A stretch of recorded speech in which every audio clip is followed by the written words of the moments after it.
Indore police lockdown के चौथे चरण के अंतिम दिनों में सुरक्षा व्यवस्था को और पुख्ता करने के लिए अधिकारियों के साथ चर्चा कर रही है।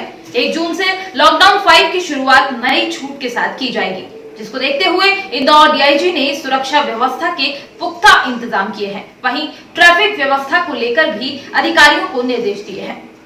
डीआईजी कंटेनमेंट एरियो का भी दौरा कर रहे हैं। जो कंटेनमेंट है उनको भी अब जल्द से जल्द खोला जाएगा। वहीं जो पुलिसकर्मी संक्रमित क्षेत्रों में ड्यूटी कर रहे हैं उनका भी पुलिस विभाग खास तौर पर ख्याल रख रहा है। चुनौती है, हम लोगों ने सारे इलाकों का सर्वे कराया है और उसमें लगभग अभी 50-60 जो एरिया जो है डी नोटिफाइड होने जा रहे हैं, यानी कि उनसे जिनमें संक्रमण पूरी तरह समाप्त हो चुका है और जिनमें बल हमारे लगे हैं उनको वहाँ से हटा के दूसरे एरिया में मुख्य लॉ एंड ऑर्डर की जो चुनौतियाँ होंगी, अपराधों की चुनौतियाँ होंगी, उनको वहाँ पर लगाया जाएगा। जहाँ तक इनको तैनात करने की बात है, समान तौर पर हमारी कोशिश है कि जो भी जवान और जो भी अधिकारी इन इलाकों में हैं उनकी उम्र 50 साल से कम हो। और अगर कई बार ऐसी व्यवहारिक समस्या आ जाती है कि क्योंकि जितने हेड कांस्टेबल हैं, जितने एएसआई हैं, उन अधिकांश की उम्र 50 वर्ष से ज़्यादा है, इसलिए व्यवहारिक समस्या है। लेकिन फिर भी हमारी कोशिश 2 मुद्दों पर विशेष तौर पर रहती है।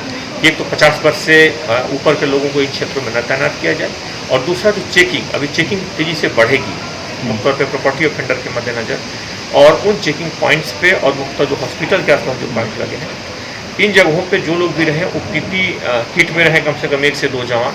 और हम जानते हैं कि पीपी किट इस भरी गर्मी में पहनना भी एक बड़ी चुनौती है, इसलिए वो भी पुलिस के रूप में चुनौती है, लेकिन पुलिस इन चीज़ों को ध्यान में रख करके सुरक्षा के मद्देनजर काम कर रही है। वहीं दोपहर की छूट में काफी संख्या में लोग सड़कों पर निकल रहे हैं। इस भीड़ का फायदा उठाकर बदमाश अपराध करने में सक्रिय हो गए हैं, जिसको लेकर डीआईजी ने सभी अधिकारियों को अपराधियों पर नजर रखने के निर्देश दिए। मुख्य तौर पर जैसे जैसे लॉकडाउन की अंतिम चरण से हम गुजर रहे हैं और एक नए प्रक्रिया से हम प्रवेश करने वाले हैं, उसी के अनुरूप पुलिस ने तैयारियां भी शुरू कर दी हैं। आने वाले समय में चूँकि अब लोग घरों से बाहर आएंगे और साथ ही साथ इसमें बहुत सारे अपराधों के भी मद्देनजर, ट्रैफिक के मद्देनजर पुलिस ने तैयारियां व्यापक की हैं। उन अपराधियों को जो कि पूर्व में प्रॉपर्टी ऑफेंस और बाकी इस तरह के घटनाओं में सक्रिय रहे, पुलिस ने उनकी चेकिंग भी शुरू कर दी है। साथ ही साथ ट्रैफिक के मद्देनजर शहर में बहुत सारे तैयारियां की गई हैं, जैसे कि बैरिकेटिंग्स शहर में पूरी तरह की गई हैं। उन बैरिकेटिंग्स में कुछ को वन वे को खोला जा रहा है ताकि लोगों को असुविधा न हो। बहुत बड़ी संख्या में अभी वाहनों की संख्या तेजी से बढ़ेगी अगले 2-3 दिनों में।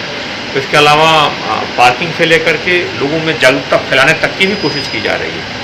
कल पुलिस ने इस दिशा में एक नया प्रयोग भी किया था, जिसमें एक वाहन के माध्यम से लोगों में लगातार जागरूकता फैलाने की कोशिश की गई।